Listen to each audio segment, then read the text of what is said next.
Welcome to the History of Art Collecting of Contemporary Art and Digital Media. My name is Natalia Kolodzei.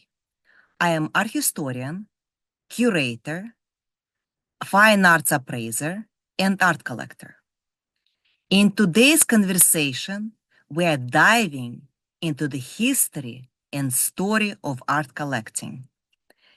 Ever since I remember myself, I was surrounded by artwork, which my mother, Tatiana Kolodzei, collected over 50 years.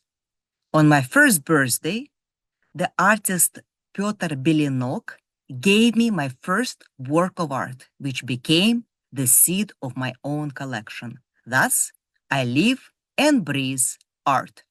Today, the Kolodzei collection has grown to 7,000 art objects, including paintings, drawings, sculptures, photography, multimedia, video, and installations by more than 300 artists from Eastern Europe, Russia, and the former Republic of the Soviet Union.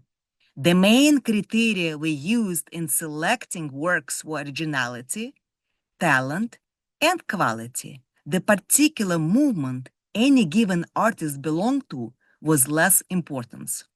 The collection is in effect a unique historical document illustrating development of the main trends in nonconformist and contemporary art from Khrushchev Thaw to the present day.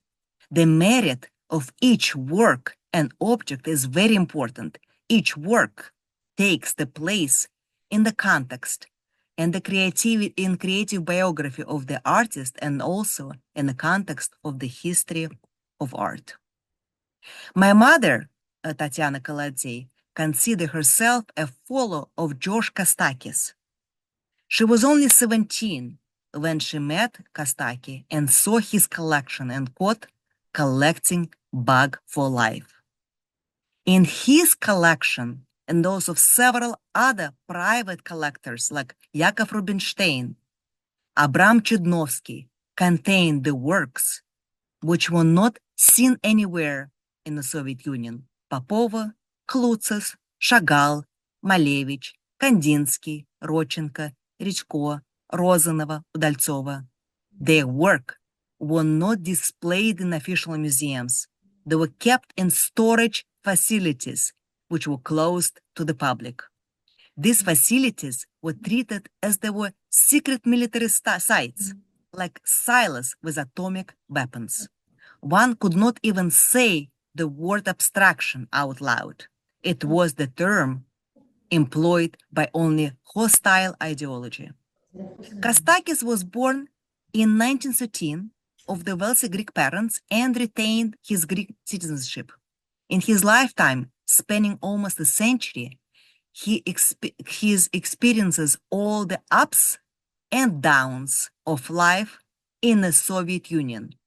With the advantage of salary paid in hard currency by a Canadian embassy where he was employed, Kostakis began to collect old masters, mainly Dutch, and even before World War II, carrying an old tradition. Immediately after the end of the war in 1946, he was to see one of the most radical Rozanova work, which revealed to him the simplicity and the brilliance and the therapeutic power of the avant-garde. Thus, he began to hunt for more such hidden treasures. It will be interesting to mention the 5 rules for the collectors which Kostakis laid down in the collecting of the avant-garde. Number 1, a real collector must feel like a millionaire even when he is penniless. Number 2, rationalization is the collector's greatest enemy. Number 3, the real collector is ready to give up everything he has for a work he wants. It is easier for him to endure material hardship than to lose his new find. Sometimes this means sacrificing a month's salary. Number 4, a collector must not haggle. And number 5, ruthlessly define limits to your collection and stick to them. The Kostakis collection was unique in wealth, scope, and importance. After 1960s, after 1960s, the collector's apartment in Moscow became a place of pilgrimage for specialists and foreign art lovers who were visiting the Soviet Union, and even US Senator Edward Kennedy. The atmosphere at Kostaki was very warm and friendly. Many artists frequently his place, and their visit influenced them greatly. Kostaki's collection was quite simply priceless. It enabled many people to see the originals and to grasp the significance of the avant-garde of the 20th century. The collection also contained many works by such artists as Anatoly Zverev, Dmitry Plavinsky, Dmitry Krasnopevtsev, an artist of the later generation. When my mother began collecting, she could not even imagine that it would be a seed of an extensive collection that in turn would serve as the basis of American foundation. The Soviet Union was the closed country with the totalitarian regime. Thinking back to the turn of the 20th century, when patronage of art became widespread and important, especially during the last third of 19th century and the beginning of the 20th century, as the financial and political power of the new class of the industrialists grew. The art collections of the Tretiakovs, Shukins, Morozov, to name just a few, were to become the foundations of many museums. The tremendous economic changes had transformed the old entrepreneurial class. In the course of a single generation, the local merchant was supplanted by professionally competent business people with European educations who were responsive to a variety of agricultural needs. Such men set aside considerable portion of their fortune that accumulated for philanthropy. Their motives for doing so were complicated and sometimes ambiguous. Practical prudence was certainly involved. Donations and charitable contributions helped to boost one's reputations in social standing and government circles, and to elevate one's social standing, and to obtain titles and decorations, and even to enter the nobility. But there was more to it than that. Frequently, there was also a certain kind of selfless devotion rooted in the national and religious traditions, to extent that the bourgeoisie philanthropic activity was enormous. The figures of Ivan Morozov, Sava Mamontov, Sergei Shukin, Dmitry Botkin, Tretiakovs, and Rябушинский had an extraordinary impact on culture. Typically, many collectors deliberately started sometimes assembling a private collection with the ultimate goal of making it a core of a public museum, which collector patron would donate to his home city in his lifetime. Tretyakov brothers, Pavel and Sergei, provided another example of successfully combining business and patronage of art. They came from a merchant family of modest means, which owned a small factory, traded in cloth, and in 1866, the factory was transformed into New Kostroma textile mill, boosting with modern equipment and producing a variety of high-quality fabric that was traded in large cities, not only in Russia, but also in Western Europe. Pavel Tretyakov house was one of the centers of cultural life. It was visited by writers Turgenev, Goncharov, Aksakov, critic Stasov, the composer Tchaikovsky and Rubinstein, as well as noted contemporary painters of the time. By the early 1860s, Pavel Tretyakov, at less than 30 years of age, had already set himself a goal of founding a museum of Russian national art, and ultimately presenting it as a gift to the city of Moscow. To achieve this goal, it took 36 years of determined, selfless, collective work. Moreover, quite early, Pavel Tretyakov decided to undertake as the personal mission not only to establish the collection of works of the painters, but also to represent in his gallery the entire history of national art. Major artworks by Surikov, Perov, Serov are among a few examples of this wonderful collection exhibited in the gallery. Today, realist painters are firmly established that it's difficult to appreciate how bold Tretyakov's decision was to back them at that time. Tretyakov was not prone to spectacular gestures. He was thrifty, sometimes even close-fisted, as the befitted merchant. Nevertheless, he never neglected to support artists financially when it was necessary. His systematic purchase of numerous works of art contributed to the progress of democratic art. This point was accurately mentioned by Ilya Repin in his memoirs.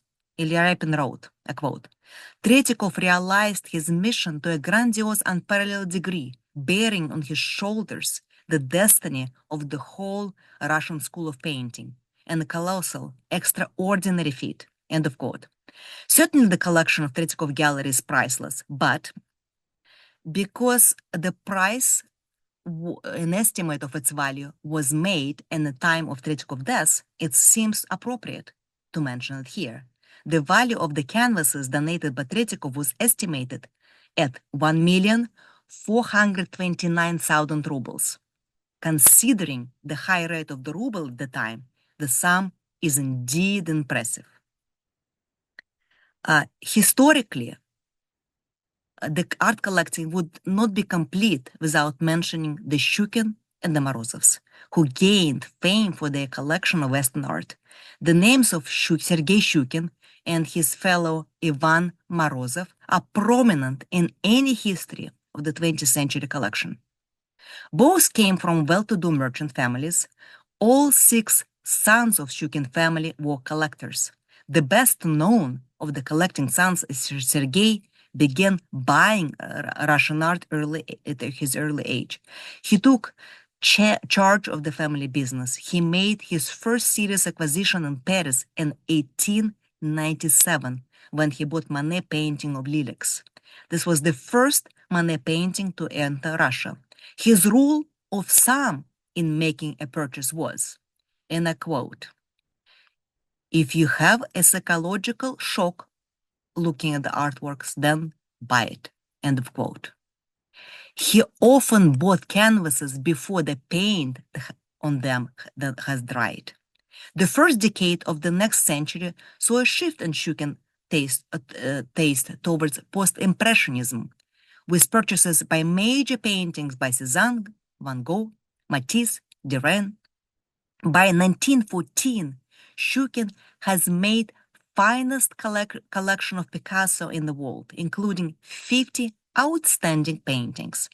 Shukin House, an 18th century town palace formerly owned by Trubetskoy family, was frequently visited by the artists such as Kandinsky, Malevich, Stanislavski, Diaghilev, Scriabin, Rachmaninov, and others. Writing to one of his favorite artists, Henri Matisse, Shukin said, I have decided to disregard our bourgeoisie conventions and install the piece with the naked figure on my staircase. At this time, I shall also need a second panel, the theme of which could be music. End of quote. In 1909, Shukin converted his house into a museum for new art. It rapidly became a mecca for the young artists of the avant-garde. On the other hand, when Ilya Repin saw works by Matisse and the Shukin house, he never came back. Morozov enthusiasm was also common to his family. His brother Mikhail owned major paintings by Monet, Degas, Renoir. Mikhail died young in 1903, and his widow donated 60 paintings to Tretyakov Gallery. Like Sergei Shukin, Ivan Morozov began collecting Russian art and acquired the first works by Isaac Levitan, Morozov moved to French art in 1903 with the artwork by Sisley. After 1907, Morozov's collection of modern French paintings grew rapidly, and he directly competed with his fellow art collector Shukin, the Russian who doesn't haggle. That's how Vollard described Morozov. In 1906, Morozov moved on to Gauguin, while the following year he acquired 18 Cézannes. Among the Van Gogh were the famous paintings Night Cafe, Red Grapes, and The Prisoner's Walk. While Prečistinska mansion was decorated with panels and furniture designed by Maurice Denis, with the outbreak of the war, life underwent a dramatic change for both Shukin and Morozov, and their trips to Paris came to an end. In 1917, given the public disorder and looting, their collection were endangered.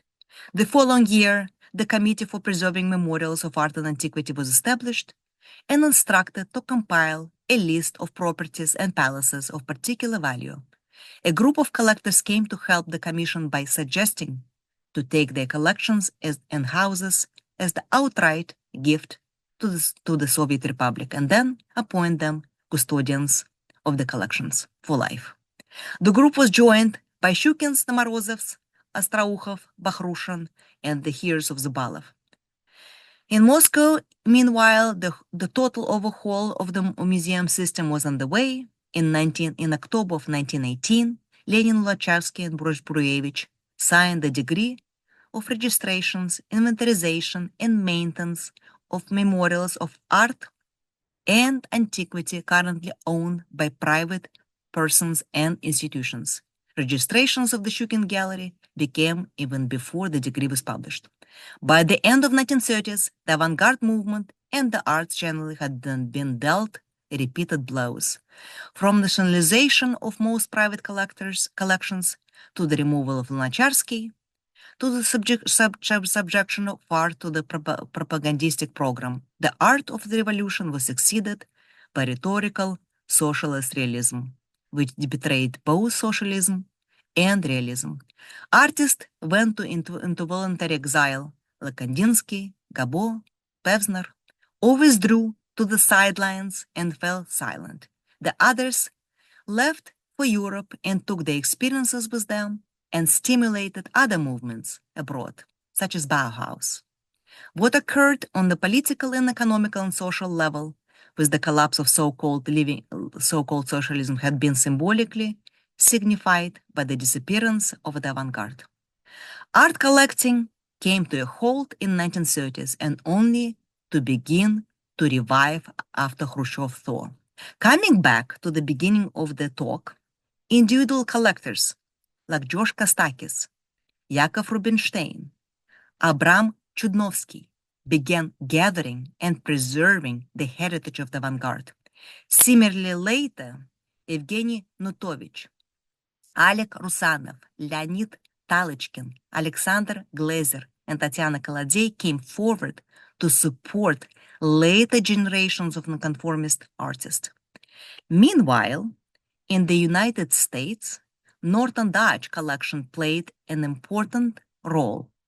My mother met Northern Dutch in 1974 in Moscow and introduced him to artists she considered interesting. At the time, they were very little known, and now their works can be seen in the major museums throughout the world. It turned out she did the right choice. Northern Dodge wanted to write about my mother in the first catalog of his collection in 1974, but at this time, my mother asked not to do it because it was a dangerous time. Later, Northern Dodge wrote in the second book, a major breakthrough, and I quote, a major breakthrough in Moscow collecting came in the mid-70s when artist Boruch Boris Steinberg, brother of Eduard Steinberg, led me to Tatiana Kolodzei. A pattern soon developed, then was repeated each time I came to Moscow. Whenever possible, I would meet Tatiana in the early afternoon after she finished work, and we would visit 2, 3, and sometimes 4 artists before late night exhaustion set in. She herself had already become a major Moscow collector. With her help, I met nearly 24 key Moscow nonconformists who previously been either unknown to me are outside of my reach. This included Rima Gerlovina, Valery Gerlovin, Eduard Gorokhovsky, Francisca Infante, Ilya Kabakov, Vyacheslav Kalichuk, Vitaly Komar, Alexander Milamid, Dmitry Krasnopevtsev, Viktor Pivovarov, Eduard Shtemberg, Mikhail Schwarzman, Anatoly Slepyshev, Boris Sveshnikov, Alexei Tyapushkin, Vladimir Yankelevsky. I also met the widows of the painters of Samuil Rubashkin and Yulo Saostrov. End of quote. On May 19, 1979, the first auction of American souls took place in Moscow, in the studio of Mikhail Naralov. My mother bought the most expensive lot, the artwork by Komar and Mamid, The Soul of Northern Dutch, for 140 rubles. And you can see there on the screen on the left. The first auction of American souls in Moscow was the first private art auction in Russia before Sotheby's auction of 1988. It was organized by the Nest Group, Skersis, Donskoy, and Rochal.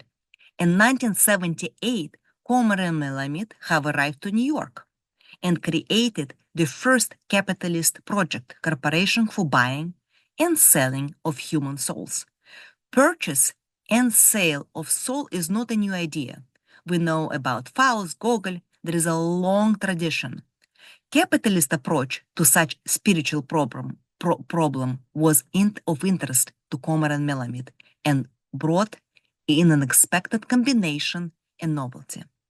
The individual, the person, sell her soul for a certain sum, and artists then resell it.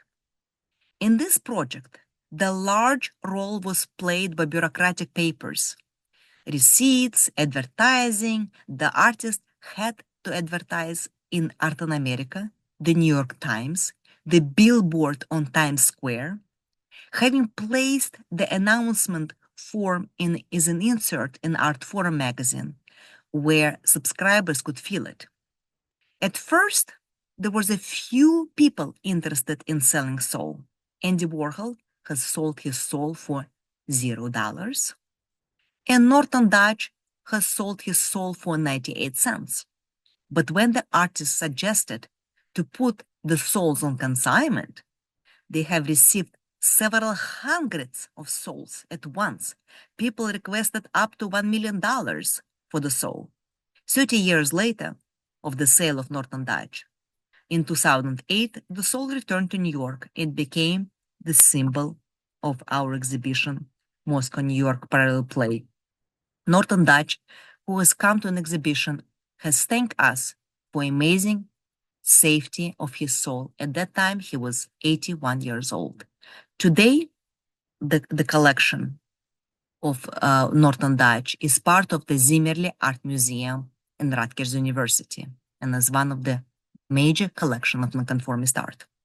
So, how does the passion for art collecting in the turn of the 20th century relates to today's conversation of collecting contemporary and digital art? It is that passion which drives today art collectors who support the artists of their generation. So how can we apply those ideas in relationship to the works which rely on media in their creative process? Every period in art has temporary borders and technical capacities and capabilities. In the last century, life proceeded gradually. If the artist, instead of tempera, began to work with oil, it was already a revolution. Every new generation has attempted to displace and replace everything that has gone before. Also, it is difficult to create something completely new. Every young artist with creative potential strives to use new materials and express new ideas. The advantage of 21st century is that it has allowed coexistence of many different trends without canceling each other. The passion for art collecting evolved significantly since the turn of the 20th century, mirroring social changes and shifts and technological advancement. While traditionally art collecting was primarily focused on physical, tangible objects, contemporary art collecting often encompasses hybrid artworks that defy the traditional notions of art. Historically, art collectors played crucial role in supporting the artist and fostering artistic innovations. This patronage continued today with collectors supporting both established and emerging artists, including those working in hybrid and digital mediums. Art collecting has already been driven by a combination of investment and personal appreciation. While financial return may be a factor, many collectors are motivated by a genuine passion for art and to desire to support the artist. Art collecting has long been seen as a way to engage with cultural trends and historical movements. Contemporary art collectors often seek to acquire the work that reflect the change and challenge the artistic conventions. Just as collectors have sought to establish the authenticity and value of traditional works, they're also concerned with the value and authenticity of the digital art. This often involves verifying artist's identity, provenance, and the technical aspects of the creation. Of course, digital and internet software and multimedia art forms, from CD-ROM based multimedia projects to net art, have been created for many, many years and now entered the mainstream art world. The milestone exhibitions, such as the Whitney Biennale, include digital artworks as early as 2000. University art department around the world formalized digital media programs. Textbooks has been written. In digital art, conferences around the world are thriving. And gradually, the private collectors become to accession works in digital media into their art collections. So when preserving and representing the media-based works, in many cases we should consider that information aspect of digital art rather than the physical object, as there is often no monolithic object to collect. It is important to preserve as many of the original artifacts along with as much original documentation as possible, as well as original instructions by the artist to record the structure of the work. This will allow the framework in order to display and recreate and interpret the digital-based artwork. The rise of digital art has challenged traditional definition of art and expanded the possibilities for artistic expression. Collectors become open to the new forms and mediums, recognizing the art can take many different shapes. Digital art has democratized access to art, allowing collectors to acquire works from around the world. This has led to a more globalized art market and has increased opportunities for emerging artists. And of course, collecting digital requires a certain level of technical literacy to understand the underlying technologies and platforms used to create or distribute the artworks. So while the method and mediums of art collecting have changed, the underlying passion and motivation of collectors remain largely the same. By understanding the historical context of the collecting and applying these principles to the digital age, collectors can continue to support artists and appreciate the diverse forms of expression and contribute, of course, to the cultural landscape of today.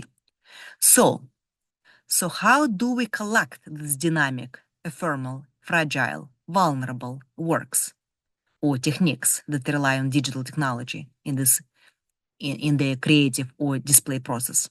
How will increasingly digital civilization continue beyond our lifetime? Audio and video tapes disappear, CD delaminate, internet links no longer exist. So besides the need for excellent technological devices, there is also a need for software itself and the devices the software could be used on. Many preservation strategies included one or more of the three main approaches to preserving digital information: the static preservation, migration, and emulation. However, even in combination, it is difficult to balance and set a priority between the data and the appearances, as it may cause unacceptable loss when dealing with the multimedia digital artwork.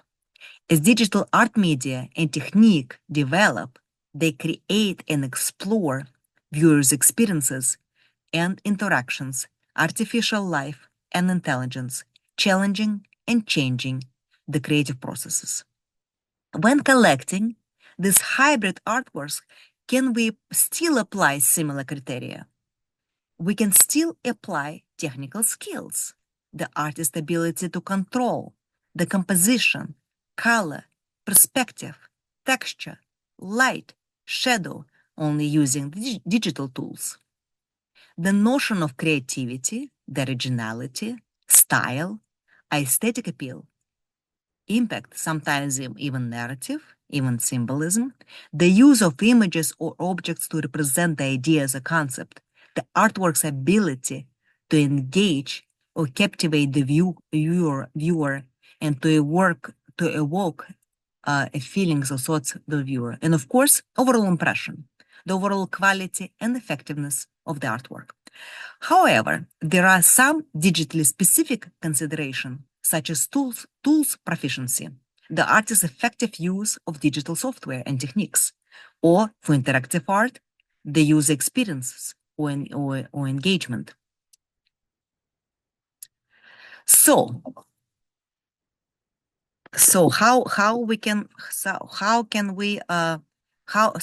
can we apply all those, for example, all those to the artworks of Jenny Holzer, whose exhibition was just at the Guggenheim. Jenny Holzer is a renowned American artist, is celebrated for her pioneering work in the text-based art, challenging the traditional notion of art and engages with the pressing social and political issues. So thinking of Holzer and the art market, what are key characteristics of Holzer work? Holzer primary use of text as her medium, often employing repetitive phrases such as both provocative and thought-provoking. In many instances, her works are often displayed in the public spaces and in billboards, LED displays, and even buildings, making accessible to a wide audience. Holzer texts frequently address themes of power, violence, sexuality, morality. She often critiques societal norms and challenges traditional power structures. Her work can be emotionally powerful, evoking strong reactions in the viewers. So how we can collect established artists such as her? Collecting works by Jenny Holzer requires careful consideration and research. So first, how we can understand the market, the primary market, purchased directly from the artist gallery. This sometimes involved even a waiting list, or like for the major artist, or sometimes a lottery system. Thinking about secondary market, purchased from established art galleries, like auction house or private collections. Her prices can vary depending on the work, age, rarity, size, provenance. So one's needed to consider the budget and the goals. Price range Holzer work can vary widely in price, from prints to large-scale installation. So set the budget that aligns with your financial goals. And also, of course, set up the collection goals. Determine if you want to collect specific series or a variety of works. And remember the Kostaki rule number 5, which I mentioned earlier. Ruthlessly define limits to a collection and stick to them. Of course, you need to build the relationship with the galleries and dealers specializing in Holzer work. That's, for example, attend the art fairs, auctions, and you have to be patient and persistent in your search. Of course, availability of Holzer work can be highly sought after, and availability may be limited. Consider storage and preservations, proper care, ensure that the artwork is stored and displays in a climate control environment so it can be protected from damage. So while preserving and presenting media-based works of art in general, not only Hauser, in many cases, we should consider the information aspect of digital art rather than physical object, as there is often no analytical object to collect. It is important to preserve as many of the original artifacts along with the much original documentation as possible, as well as original instruction by the artist to record the structure of the work. This will allow the framework in order to display and redisplay and recreate and interpret the work. The providing context is one of the important aspects in the technology works. So it's often a combination of preserving documentation about specific work and producing education and scholarly material which enable accessing and understanding the context. Context can provide a connection between an artwork and an environment. Context is specifically important in preserving the works which are distributed or ephemeral or interactive, such as digital art. With respect to digital art, the context is necessary for both the human and technical levels. Digital art is frequently presented in a dynamic, networked, technical, and social environment, which may include human to machine, or machine to machine interactions. Therefore, while collecting a work of digital art, it is often necessary to document that environment which allow the future viewers to better understand that work. In many cases, that environment or have more than one direct relationship to the visual appearances and behavior of the work. So it is important to recognize that we may not be able or capable of amassing the complete artwork, but merely a certain side of it. There are many unanswered questions for a long-term solution for preserving and redisplaying digital artwork, which require further efforts and research by artists, museum professionals, information scientists, and engineers. As digital art techniques develop, they create and explore the new viewers' experiences and interactions, artificial life and intelligence, challenging and changing the creative process and the way we construct our meaning. And finally, you always need to enjoy the process.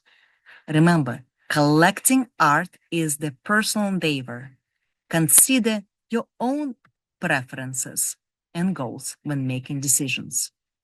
In 2021, the Kolodzei Art Foundation marked 30 years of encouraging a more diverse art world and advancing knowledge of Eastern European and Russian art. The Kolodzei Art Foundation is proud to contribute to the dialogue around the digital art by presenting digital works in the collection as well as in the foundation exhibition programs, including ID Art and Tech, selection from the Kolodzei Art Foundation and Frants Family Collection at Mora in Minneapolis.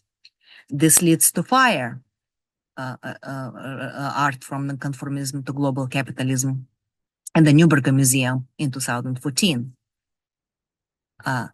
Concerning the spiritual in selection from the Kolodzei Art Foundation at Mora, Minneapolis, the Moscow, New York parallel play in the Chelsea Art Museum, New York.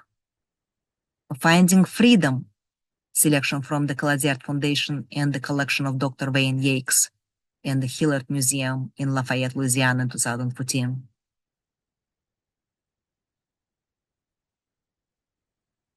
From Nonconformism to Feminism, Russian women artists from the Kolodzei Art Foundation at Mora and the Chelsea Art Museum in Minneapolis.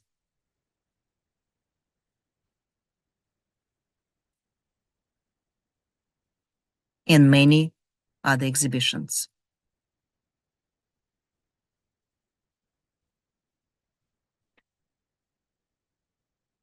Thank you, Natalia. Maybe another questions? No, wait, to some. That's just a different installation view from the exhibitions. And finally, to sum up, while method and mediums of art collecting have changed dramatically, the underlying passion and motivation of collectors remain largely the same. By understanding the historical context of art collecting and applying these principles to the digital age, collectors can continue to support the artist and appreciate the diverse forms of expression, and also contribute to the cultural landscapes. The homes of the Tretiakovs, Morozovs, Shukins, and Kostaki became the true centers of cultural life, visited by artists, musicians, and writers. They foster the understanding of the new art of their day and have enormous influence on succeeding generations. Without collectors who have a passion for art, the artists of the late 20th, 21st century may slip into oblivion. It would be truly pity if the art of the artist represented in our collection did not outlive our own time. It is for these reasons we collect and promote their work. Thank you. Yeah, thank you so much, Natalia. It's it was very interesting. First of all, it's nice meeting you. I'm trying to turn on my cameras. I'm not sure if it will come on or not, but yeah, thank you for sharing this. I think it's such an important aspect, like collecting, right? For us, it's also important. We have in Engineering City, we have two museums. One is it's Technology and Science Museum. Another one is Space Museum. So we all the time kind of collecting engineering, artifacts, and like having these kind of lessons from you is crucial. And I'm sorry for the low participants today. So lots of people have been approaching me asking, "Hey, we are sorry, but they not going to be able to join the live recording." But obviously, this video will be rewatched many times to kind of learn details. And then, yeah, just want to say thank you so much for the session. You're welcome. Yeah.